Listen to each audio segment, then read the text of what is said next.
All right. Hi, everybody. My name is Parker Bryan. I am a membership coordinator here at the EC. I'm so excited to have Katie Parker speaking to you all today about hiring your early team. I know that is a time where you are really looking for some advice and making sure that you are doing the right thing. So Katie is going to walk you all through that. And Katie, I will turn it over to you. Awesome. I'm just going to go ahead and share my screen here with some slides. I always like some visuals. And okay. Okay. There we are. So we're going to be discussing the 5 W's and 1 H of hiring your early team. My marketing guy, who is also my husband, hated the name, but it was too late to change it. But in a nutshell, it's kind of the 101 of hiring, tailored to who you are as well. So Startup Your HR is the company that I founded after a couple years of consulting, kind of developed this niche with startups and small businesses. And that's, really become my passion, is to support people like you in their needs for early HR. All right, so let's kick this off. All right, so this is just another piece of my bio. Lets you know about my experience. I have 10 plus years of experience with HR and customer service before that. I have a couple advanced degrees, but I'm most proud of my time I spend with my family and video gaming.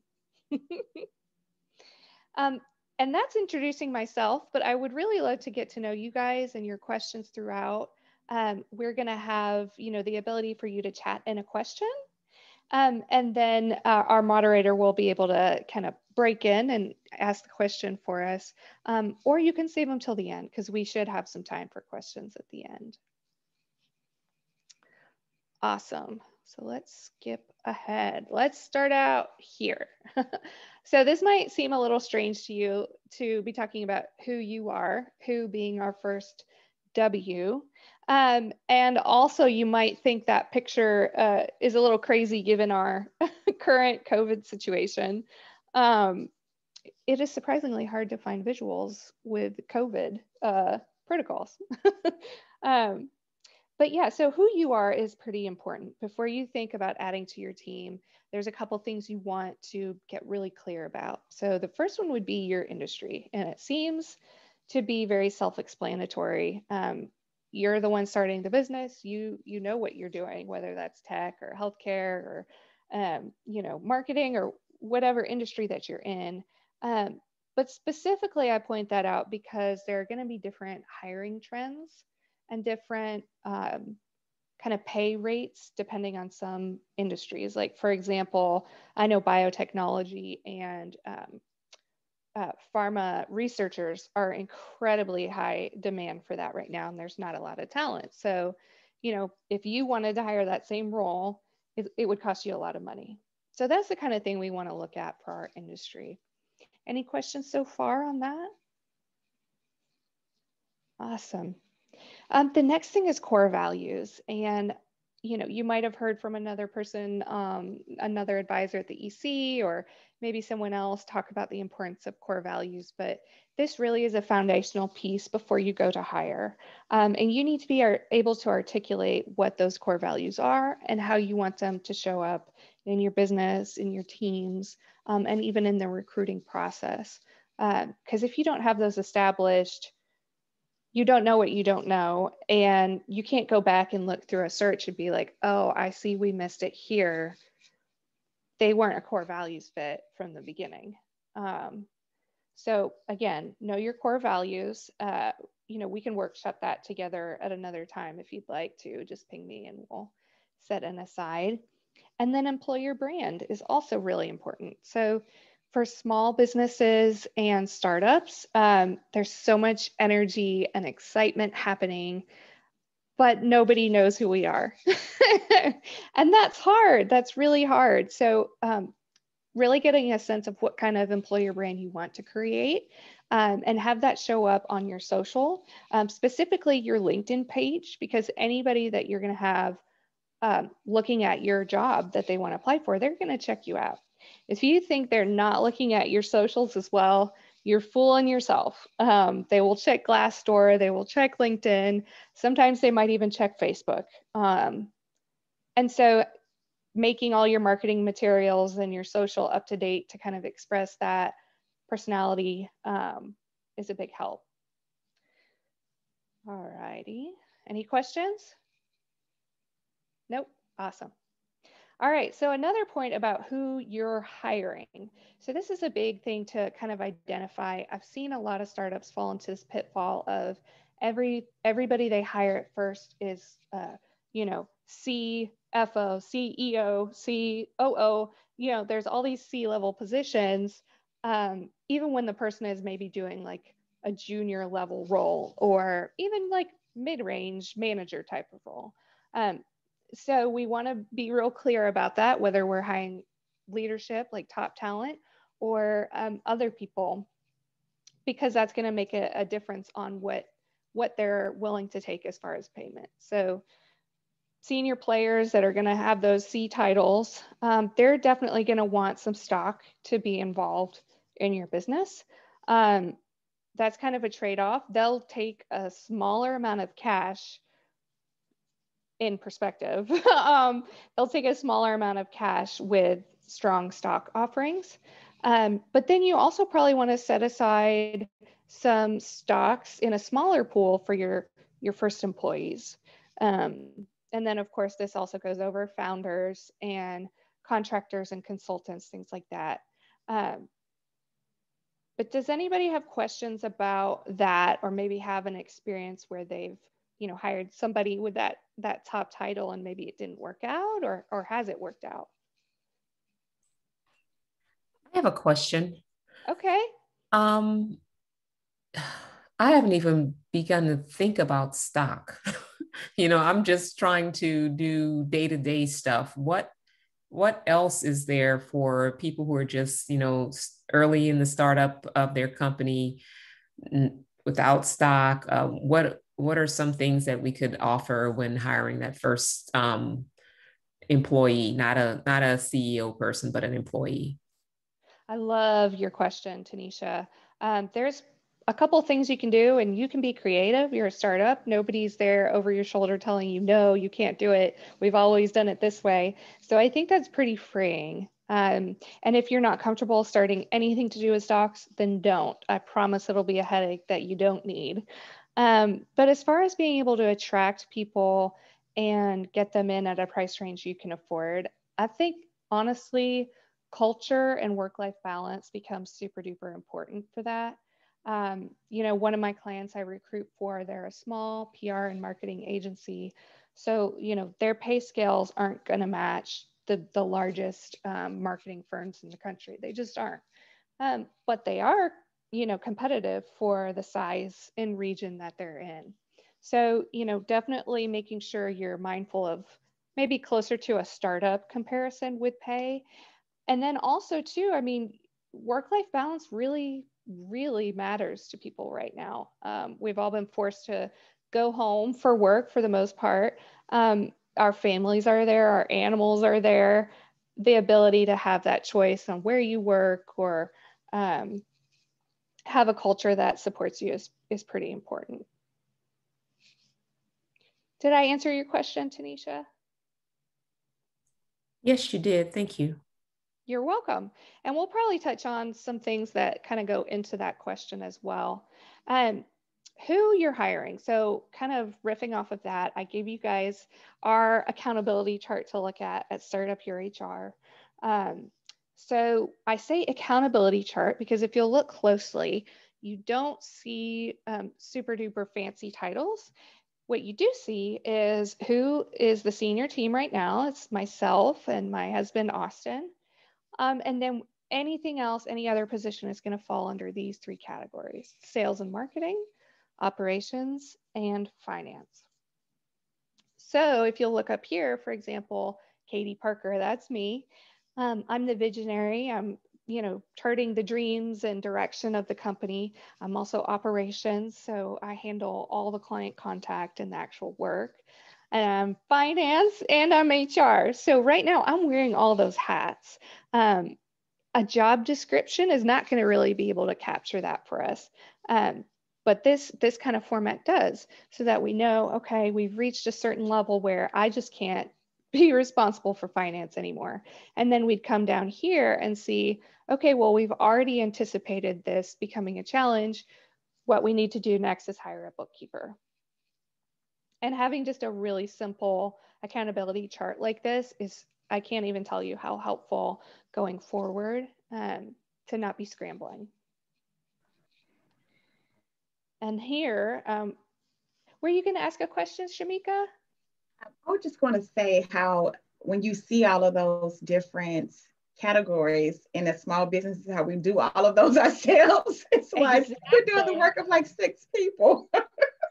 We do. And a job description is never going to be adequate for, you know, the founding team ever. Yeah. Seeing it like that was just like, oh my gosh. Yeah. It's cool.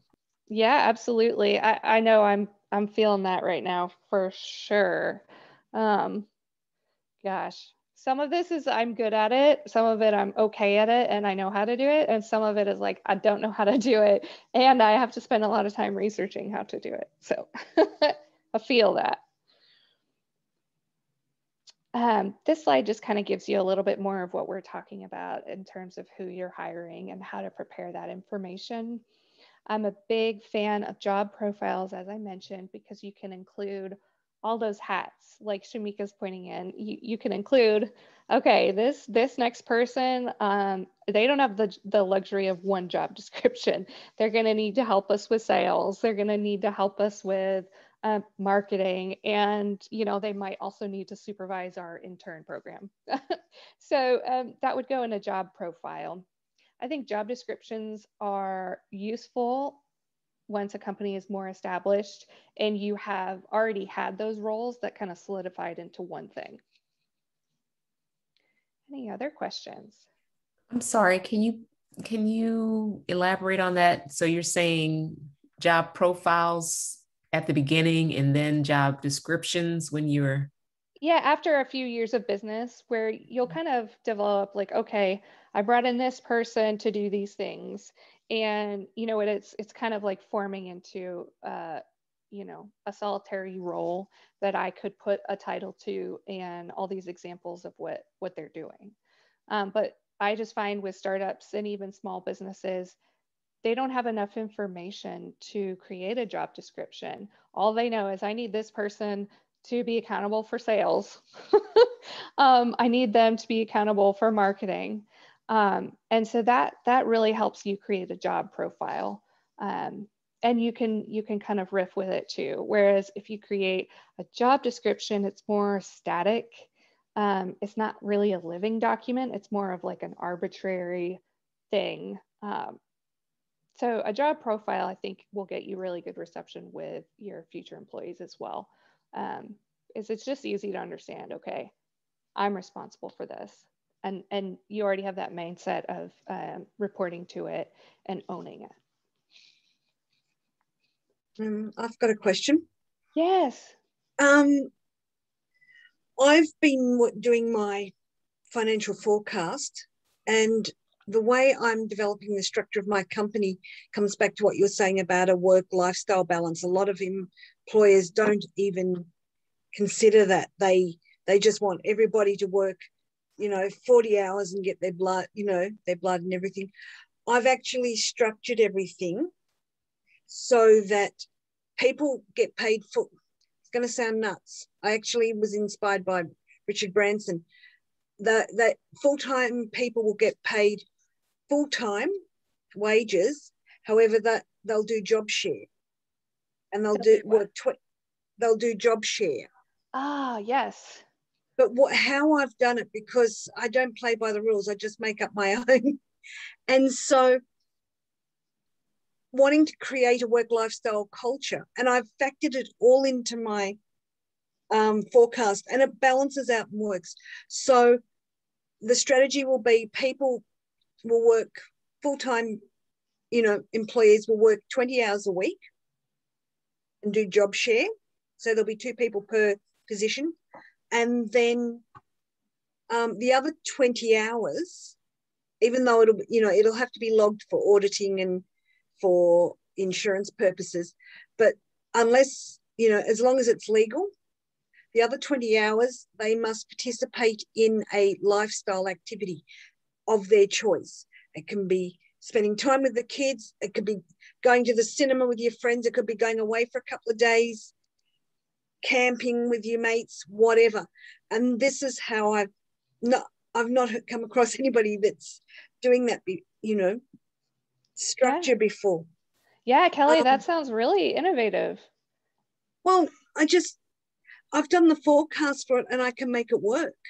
And so they'll get paid full-time hours, but half of those hours they must participate in a lifestyle activity. And particularly for working parents who, normally 9 to 5, and then they go home and they've got to cook meals for the kids and all that, and then they fall into bed. I particularly want to structure around them having some grown-up time,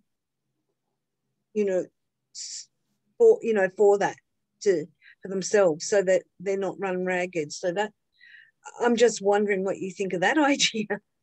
I love it. I think you're definitely kind of touching on something related to this. I'm not covering job share in the presentation, but I do really like that. I wish that more companies did job sharing, just for a variety of life things that happen. I mean, obviously COVID's on everybody's mind, but there, even before COVID, were a lot of reasons why, having that work-life balance, that culture that you're talking about, and a job share would work really well. Plus, you're going to get a better performance out of your staff because they're getting that time out, not run rampant. Plus, you're going to have a higher rate of retaining staff, because if you have a program like that, they're going to want to stay. You're not going to have people hopping so much. Right. Yeah, that makes a lot of sense. Thank you for sharing that, Kelly. I really enjoyed that.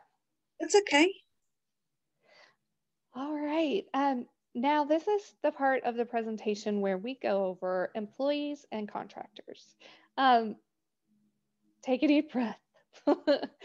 That was mostly for me. I'm saying for me to take a deep breath, because the distinction between employees and 1099s is the most prevalent thing I see messed up with my clients or other potential companies that I work with. And so, it may seem simple or something you already know, but let's go ahead and cover it so that we really are clear about who we're hiring and whether they're an employee or contractor. So employees are people who work for you in the way you direct them, with your support, training, and guidance. All of those things. They report to you or someone on your team, and they're paid either hourly or salaried. In that pay that you give them, you are also taking out FICA and FUTA, which, don't worry about knowing what those acronyms mean. It just is your government and state taxes. And you might need to have certain kinds of insurance depending on the type of company that you're in or the size. So these are your traditional employees. Why, I don't know, do startups tend to not hire employees? Well, let's see. Let's look at contractors. 1099s, as they might be referred to. These people work for themselves, and you are their client. Whether they offer plumbing, bookkeeping, graphic design, sales help, any of those things, you invoice them and they pay you according to that contractual payment. You do not put them through payroll. You do not take out taxes for them, and they already have the expertise that you need them to do from day one. So going back to what I said, I see this often where companies don't want to pay the taxes, don't want the hassle with that. And so they just hire 1099s. Well, if they're training them, if they're providing them with resources, well, then that doesn't fall under, the 1099 contractor relationship. Any questions? No? Close the door. Sorry, I have a 5-year-old coming in my door right now. Close the door. Thank you guys for bearing with me on that.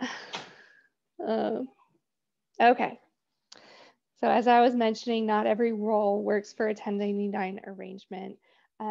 Definitely there's federal requirements about this, and there are actually a lot of states that have even more stringent rules on this. Massachusetts, for example, has the presumption that anyone working for you is an employee, regardless of what you think they are. You know, if they went to the IRS or the state, you would be the one ending up defending that and having an uphill battle to prove they weren't employees. So that's why this is important. Are you likely to get audited, you know, in your early stages? No, you're not. But does that mean we shouldn't look at it? Of course not, because this problem can become a mess to deal with down the road. So it's best that we just set up our roles appropriately from the beginning. Any other questions on 1099 or W-2, how they're different? Me again. Yay! Not so much a question. Well, maybe it is a question of how they're different. I've been like really pulling my hair out about this one because I have people who I've identified as potential people who could help me do the type of stuff that I need to do within my business. Some of them do what I would call essential functions for certain projects, and some of them just do some one-off, like some marketing or graphic design or something like that. Mm-hmm. And is there like a combo W-2 1099 type situation where I'm not providing any equipment or anything? They don't need guidance, but I still need them to work on certain essential functions within my company. That's a good question. I think if it's as you say, and they don't need direction from you or training, both of those categories would be acceptable 1099 categories. Mm-hmm. You would just want to make it clear, like, don't give them a job don't give them an employee handbook. Don't put them through an onboarding training. Any of those things that you would think of for an employee, just don't do them. And just make sure that it's clear to that person, like, you know, with a personal service agreement drawn up that says, this person is providing these services to me for this agreed amount, for this time span at this rate, you know. So no employee contracts, don't even use the word employee, because that just can get really sticky. Can they use, yes. Can they use the company email account or absolutely? Okay. Nope. I've worked with several startups or bigger companies actually, where I'm a consultant hired to do a thing, but it really does make sense if you think about it. If you're going to be interacting with a lot of people outside the business, they would want you to, you know, show their brand and have that email address. So yeah, absolutely. They definitely can. So the distinguishing factor is more so whether or not that you provide training in versus the essential functions. Yes, training and like materials or devices that they need to do the work. Excuse me. There is one of so it's a 21-point test at the federal government. And I have a quiz that I can send you guys if you want to take a look at that. But there's 21 criteria. The one that would be closest to what you're talking about, Tanisha, is that they can't perform like such a critical function that if they didn't, the business wouldn't like continue. Okay. Does that make sense? Yes. So of course, early stage, we're going to have people that are really important to helping us grow. But as long as like, it's not a situation where if that person went there, you know, the business would fall on its head, then you're fine. Okay. You're fine. That's definitely defensible. One question. Oh, sorry. Oh, I see a question from Amber. Is this Amber?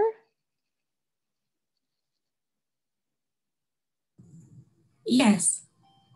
Hey, Amber. So I see your question. Do we need a separate EIN if we decide to hire employees or contractors? The answer is no. No, absolutely not. And depending on, you know, which or both that you're hiring, you would pay them differently.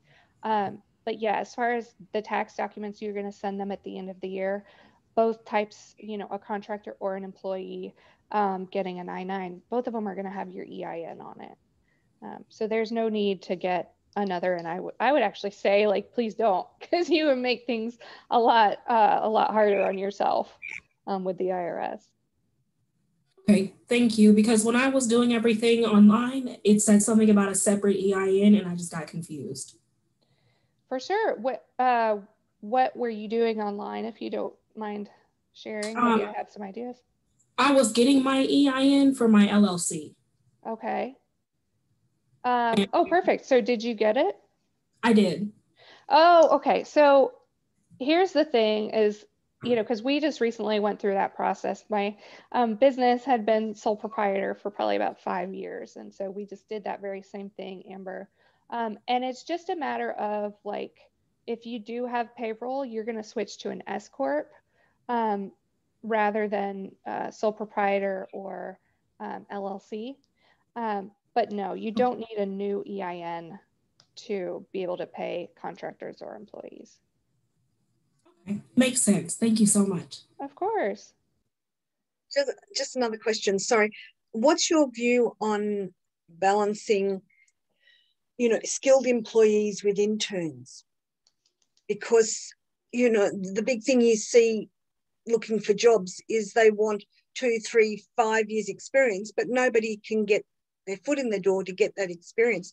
So what's your view on creating a program to be able to, you know, to provide paid internships? I love that you brought that up. That's one of my favorite things. I actually had a whole section on that in my last webinar with the EC. And I didn't include it here, but we can touch on it for a minute. Huge, huge, huge fan, especially one of the words you just said, paid intern. 100%. I think that's awesome. I think we just need to keep the right mindset around interns, because this is a big stumbling block for a lot of people, is they just hire interns when in their minds, they're just employees paid less.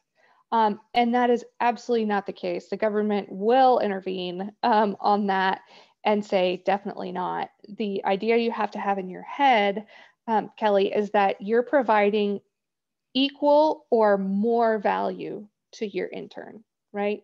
And they don't show up on day one with the skills, right? They're interning to learn those skills with you. So that kind of points to the fact that you're their mentor, you're their guide, you're their teacher. And absolutely, those can be just crazy good for companies in the early stages. Again, just kind of coming back, you need the right mindset. Okay, because I've actually budgeted for 15 interns. 15 interns, awesome.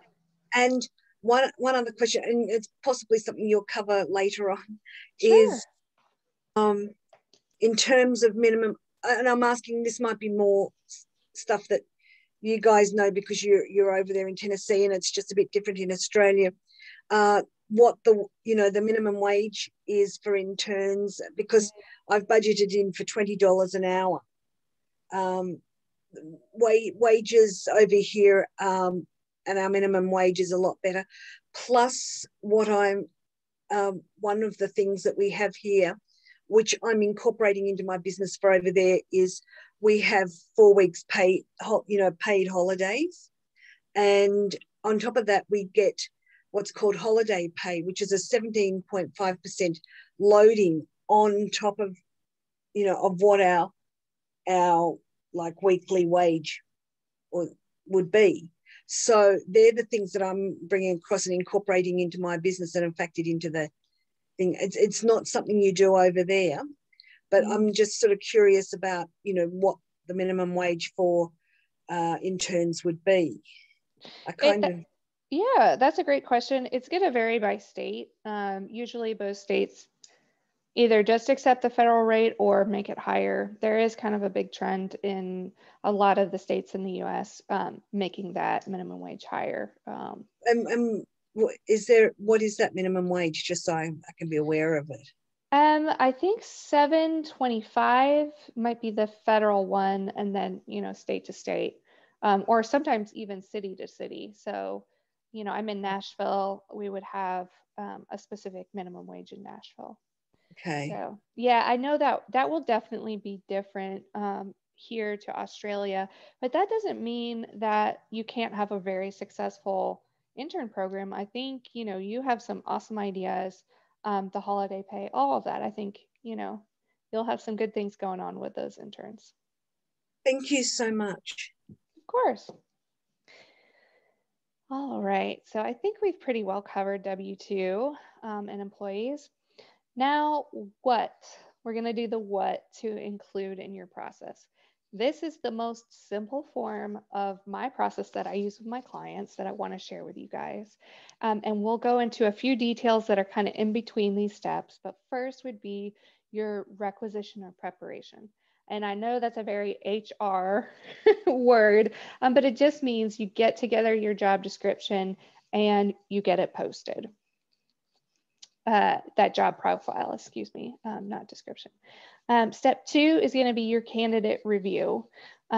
It's important to, between step 1 and step 2, have a very clear path of which criteria are necessary, so that you can be grading each candidate under the very same things.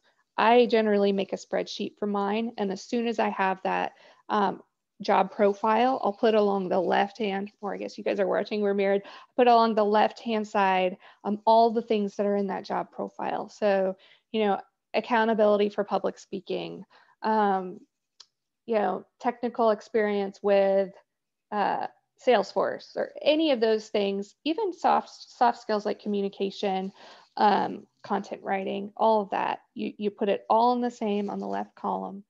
And then you have the names up top. And so you should really be able to look at that list when you're doing number 2, your candidate review, and be as objective as possible about that.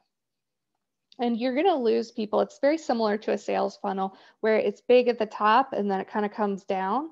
The same thing is going to happen with your search process. You should have, you know, more people applying. And then when you do number 2, it's going to creep down, because you know more information and you can excuse some people that don't meet objectively those criteria. And then you get to a smaller pool and you say, ooh, pre-screen. And this should be a very short call or Zoom. And then you have interview and then selection. So again, I will provide the slides if any of you want it. Please just make sure you put a note in the chat for me and I'll loop back around to you guys and get you these slides. I do want to ask, does anybody have any questions so far? I know we're going to go into a little bit more detail, but I want to catch your thoughts if you have some.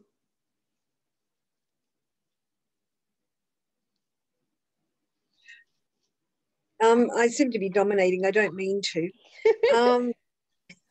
The other thing too, and it was going back to the previous slide about employees, and I guess I'm asking because I know America's different to Australia in terms of providing employment for people with disabilities, i.e. particularly autism, or people who, even someone with Down syndrome, something like that, because they're often beautiful people with amazing attitudes to life and can be very, very good employees. So I'm just curious what sort of support there is to help them.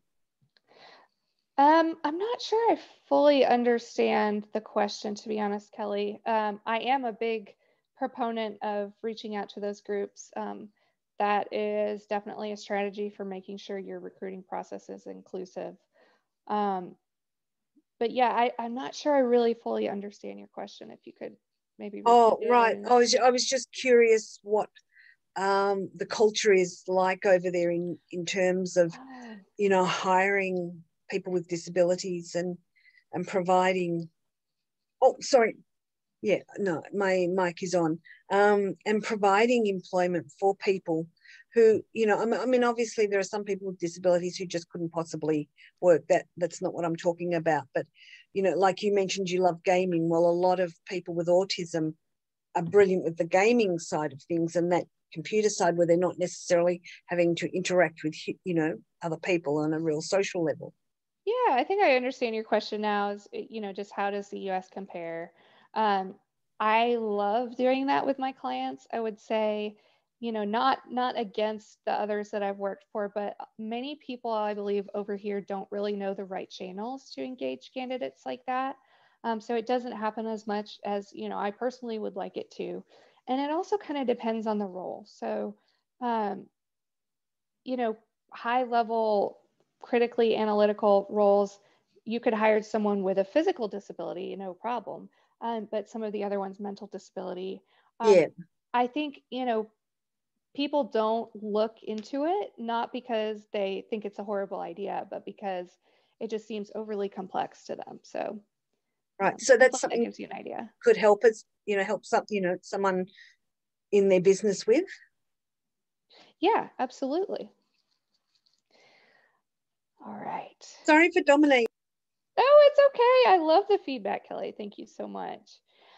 This is one of my favorite things to point out. I actually don't know any other recruiters that do this, so feel free to steal it for your own process. But I include a candidate survey that I design in between two of the steps, and I'll show you where. I'm going to go back in between 2 and 3. So number 2, we review their resume. We complete that first part of our spreadsheet that says, yes, they have 3 years experience. Yes, they can use Microsoft Office. You know, yes, they have relevant experience, right? So you have your first criteria.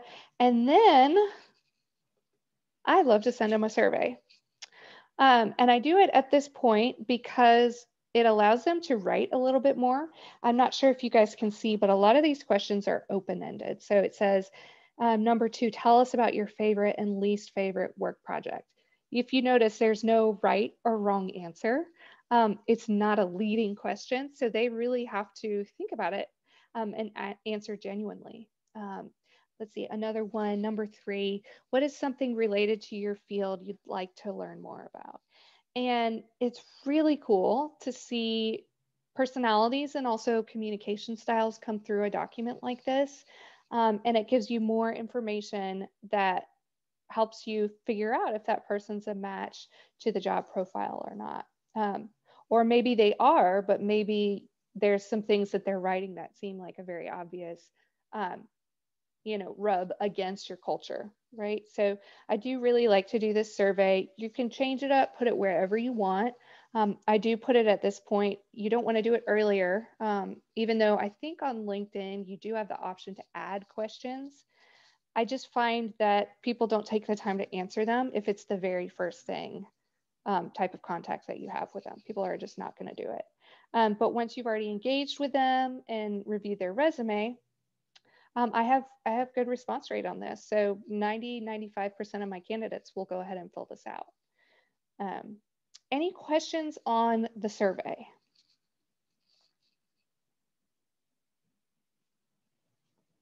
No. Okay, cool. And thank you so much. I'm seeing some of the notes. I will definitely get y'all the slides. So thank you. Another thing I like to include in my process is personality and skills assessments. I just put 3 of my favorite on there, but I'm sure other ones will ring a bell for you. The Myers-Briggs DISC, D-I-S-C. That one is another popular one. Enneagram, I know, has become more popular in business circles as well. But this is just an idea of the ones that I like. And I tend to put these towards the end of the process, maybe between like the first interview and the last interview. So at that point, you only have a handful of candidates, like certainly, 5 or less candidates where you're going to have them take the time to do these surveys. Depending on, how much they take in terms of like analyzing each question, these assessments can sometimes take between 30 minutes to an hour. So again, I don't put them at the beginning of the process because it doesn't make sense. But it is really helpful if you end up towards the end of a process with 3 candidates that have literally checked all the boxes at the same time. Doing one of these skills assessments kind of digs deeper into their patterns of behavior, their mindsets, to see how they would complement the team that you already have. One other thing about these assessments that I should point out is these assessments, skills or personalities wise, should never be a disqualifier. These things are neutral. The results are not good or bad. They just show you what is. So keep in mind, don't do any of these personalities or skill assessments as a way to exclude someone from the search. Any questions about the skills assessments? Yeah, Kelly. Oh, you're on mute.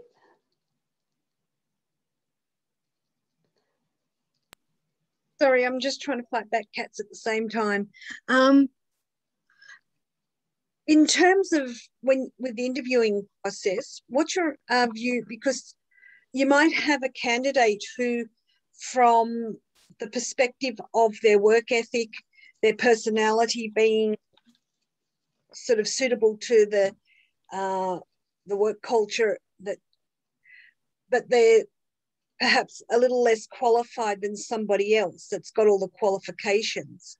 What is your approach to that? Because I'm sort of thinking in terms of some people might have a dream to do a particular job, but they mightn't, or they might be partway through uni, or they may not have even graduated, because here in Australia, a lot of people don't complete high school. They just go out and get jobs. We don't need the college degree like you do over there. So I'm sort of really open to the fact of you might have someone who is passionate about working in a particular field, yet they're not necessarily super qualified, or they mightn't be qualified. So would that be somebody we could look at doing an internship with and training up? Yeah, for sure. I mean, I think whenever you're looking for a role, it's really important to stay to the integrity of that role and not change the requirements halfway through because you really like somebody. It's so tempting when you get attached to a candidate and you're like thinking in your mind how you can grow them up, how you can train them. But it's not fair to all the other candidates, and it could possibly lead to discrimination if you do that. So, okay, if you do spot someone like that that doesn't meet the criteria, there is nothing saying you can't reach out to them and say, hey, I'm really impressed with your skills. It doesn't look like you have quite enough experience for this role, but I am really interested in offering you a paid internship. Of course, you can always do that, or you can just say, hey, Joe, we didn't think this position was quite a match for you, but we really want you to stay in touch as we grow our team and apply for other positions coming soon. Okay. And it preserves the relationship that you've worked so hard to create, that positive experience for the candidate to do that. Thank you. Yeah. All right. What to include in your process? This is my last little thing as an option: background checks and/or drug screenings. And I will kind of loop this back around to something that I talked about earlier with Kelly's question of individuals with disabilities for hiring. We also have in the US, we have a large portion of the population that either are or have been incarcerated and have criminal records. Personally, I feel that those people that have come out of the system and worked really hard deserve to have great jobs. And so for that thing, I actually say I don't use background checks unless I have to, or same with drug screens. I don't do either of those unless I have to, because maybe maybe my business is going to work in corrections. And so a criminal history would be definitely relevant. Or, perhaps you have a daycare or something, and you need to be able to have a really high level of trust and security from your team. In those cases, they do make sense, but I would definitely suggest skipping it if you don't have to have it. Because again, it's something where you could end up eliminating wonderful candidates that, made a mistake in the past. Any questions? Okay, awesome. I just want to recap a lot of different things that we've talked about with this process, right? So for our first team, we just went through a lot of like tactical steps and things that we want to think about. But here's a few things that really do count. The candidate experience, as I mentioned, we want them to have a good experience, even though, we're only going to choose one person, but we still want everybody that interviews us to be able to speak to our brand and have positive things to say about it and want to apply again. We want our core values to really shine through. We want positive intentions, but not idealism. So I put this there because a lot of the clients I work with sometimes say, all the things on the job profile, but then in their mind, they also have like a separate set of criteria that would be like the perfect person. And I gotta burst your bubble, guys. There is no perfect person for the role. There's just not. So, have positive intentions that you're going to find someone that will add value, but don't be idealistic about it. Nobody is going to perfectly check all those boxes for you. We want to listen more than we talk, especially during interviews or pre-screens.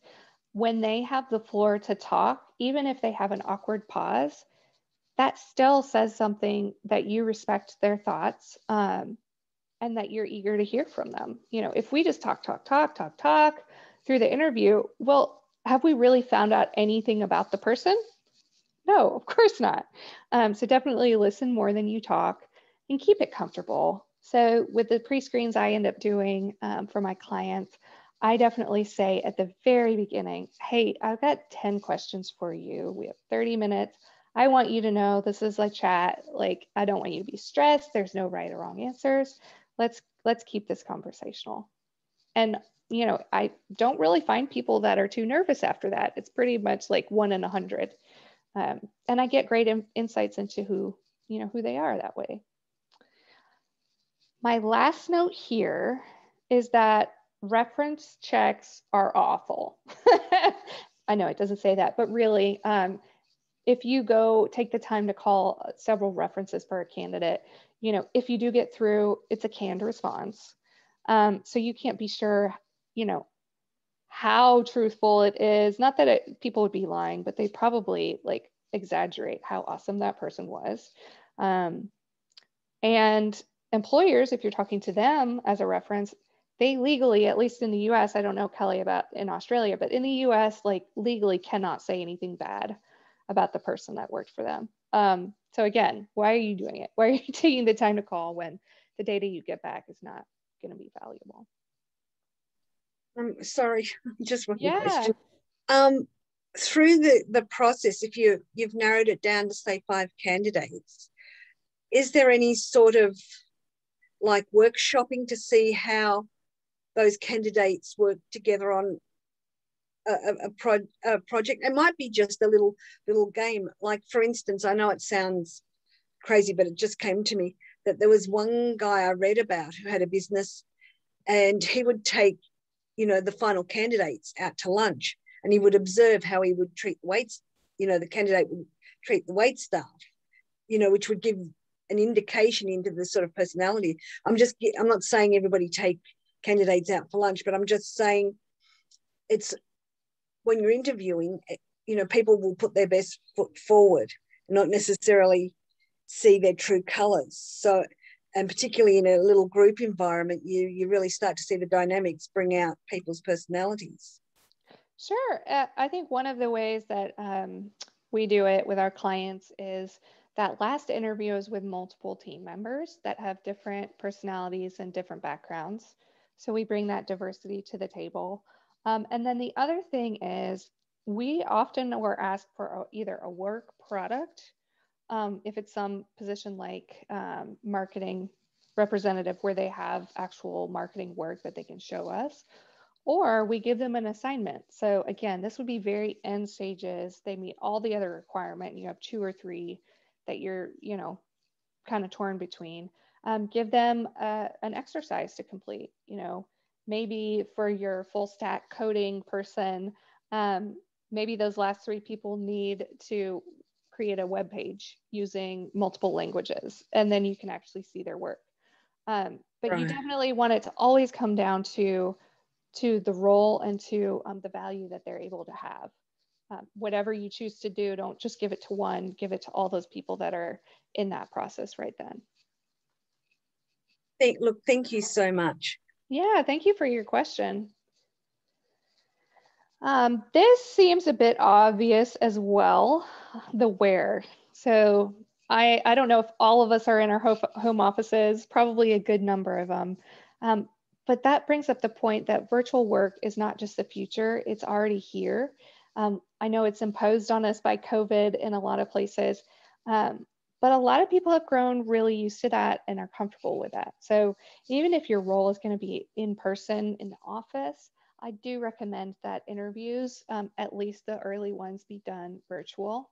It allows people to make a smaller amount of time available to you in their day, especially if they're working for another employer and trying to leave.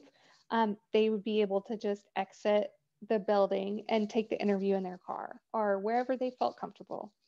So that is definitely a suggestion I hope you'll think about, is that virtual work and virtual interviewing is a good practice. Sorry, what's the advertising process like over there? I mean, I can remember years ago, we would just have jobs advertised in our major city newspaper, and there was a huge job section. Obviously, that's changed. A lot of it's online now, Mm-hmm. and written application. My question is that, like, for me, and way back before I was doing it, I had reception experience. So you'd ring up for a reception job. That was great. I would get through and have a lot of success. But with a lot of it being written now, some people aren't as good as communicating their skills and putting, sort of promoting themselves just on a piece of paper. Right. So, well, I can definitely help you with that and give you some more specifics that would probably help you in terms of the job posting, both here or in Australia. I'm moving to Nashville. Oh, good. Yeah, no, okay, well, then for sure I can help you, Kelly. Yeah, no, that's why I'm doing so much work through the EC, because I'm actually relocating and launching my business over there in Nashville. Okay. So hence so many questions.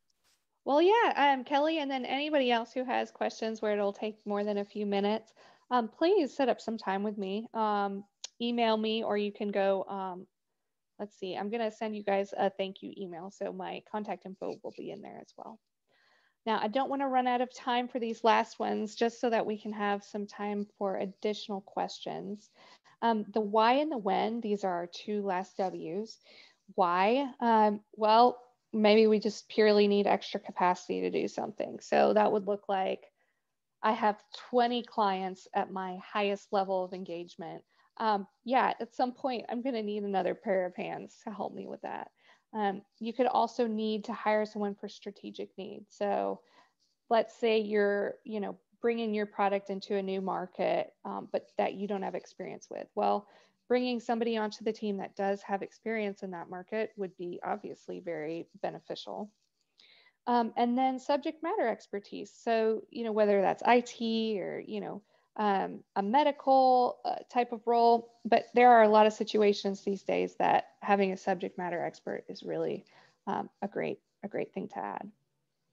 The when is the budget and the funding. And, I have to share the story with you guys that I recently worked with a client, a younger startup, but that had, big plans. It seemed like a bright future ahead of it. And so they engaged with me amongst, some others to help the business grow. And what happened was they didn't really pay attention to the budget, and the funding fell through. So 4 months after, starting to work with this company, they had to let go all paid employees. And it's not that they wanted to do that or did that on purpose, but they didn't have this one piece down. So that's why I make sure and mention this of like knowing your budget, having those cash flow projections to know, yeah, in 6 months, if nothing else changes, I can still afford to pay this person. And of course, sometimes with funding, you get that leverage as well. This last section is kind of one of my most favorite. I was given this slide by a friend after talking with him about all the things with recruiting and specifically how it applies to bias, inclusion, and equity.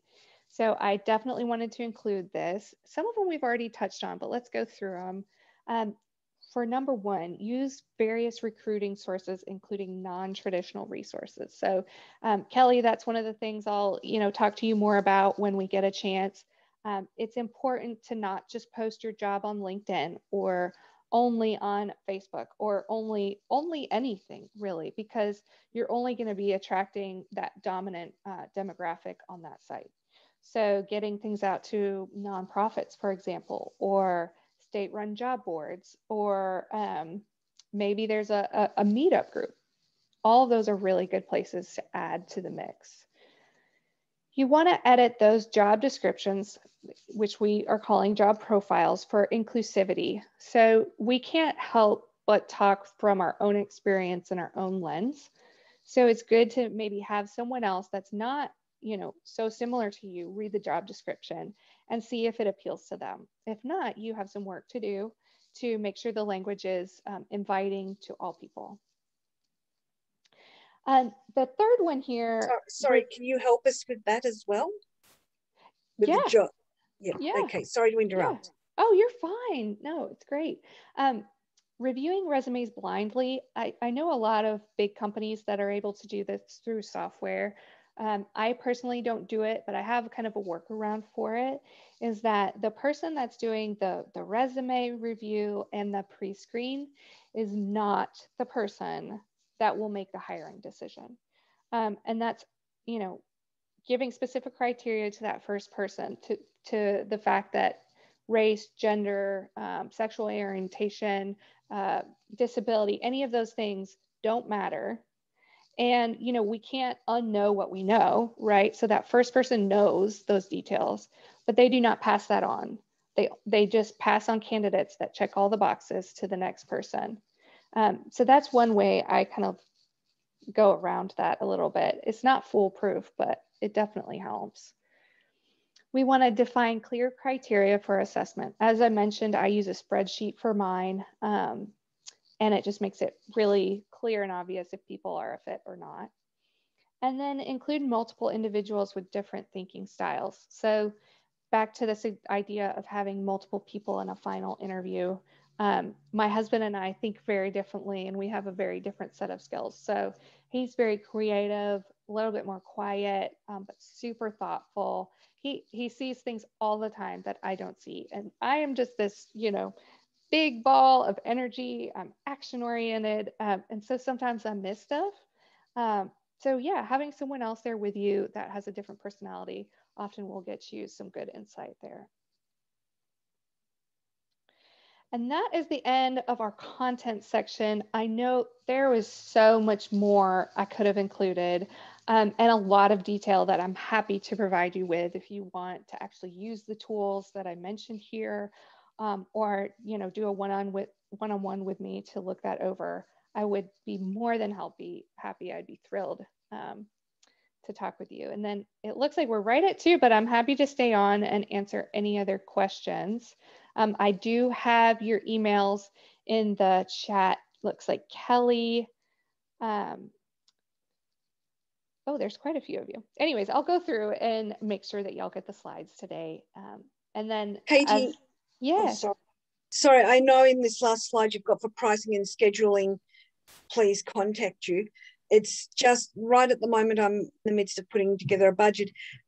Rather than focusing it on you, is there a way you can sort of give us an idea of a ballpark figure that we would need to put into a budget to, or is it, you know, to allow for HR, or is that a case of how long is a piece of string kind of thing?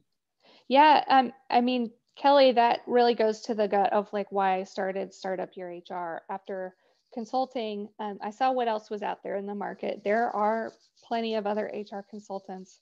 I think I know all of them in Nashville, save maybe one, maybe two. And they're all wonderful and they do great work. There's other options, there's software options for some of these services. But what I found was that the solutions were either too pricey or they were very incomplete. So Startup Your HR, we have, you know, tiered pricing that works with the projects that you need, and no more and no less. So, you know, I can go to more details with you later. I don't want to, you know, I don't want this to be a sales pitch, but if you're hiring, oh, go ahead. I was going to say, Kelly, if you're hiring and you don't want to work with like a third party, you actually really want to hire someone. US pay ranges for an HR manager, which is kind of going to do everything, has some leadership capacity. They run about 60 to 70K in terms of US dollars right now. Right. Okay. And on hire, if you want a more strategic person as well, you're easily in the 100K plus range for market value, which is why I'm really excited and passionate about the work I do, because I love getting to add that value and serve all of you at a lower price and still make a difference. And look, fantastic. I'll be definitely in touch. That sounds great, Kelly. Does anybody else have some questions that they'd like answered? No, we have a quiet group. Okay, well, it looks like we're done. We can wrap up. And Katie, thank you so much for this. I really appreciate it. And my pleasure. I'll get this recording out on YouTube and I'll send you the link to that. And so that'll be up on our YouTube page for everybody else.